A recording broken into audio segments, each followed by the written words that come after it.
What's up, everybody? It's Dan, Binder Boneyard, and I got a quick little video here. Travelall back window motor. We're going to show you how they work real fast. So I got this fancy power probe. You ground the black wire in your plug. Black is ground. Make sure the motor is also grounded, and then you apply power. That's up. That's down.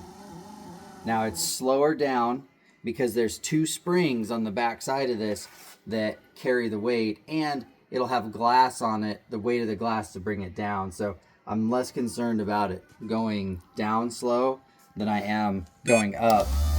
Look how fast that goes up. Like that is, there's our down, fighting against the springs, and then up. That is exactly what you want to see in your Travelall window. Hopefully that helped.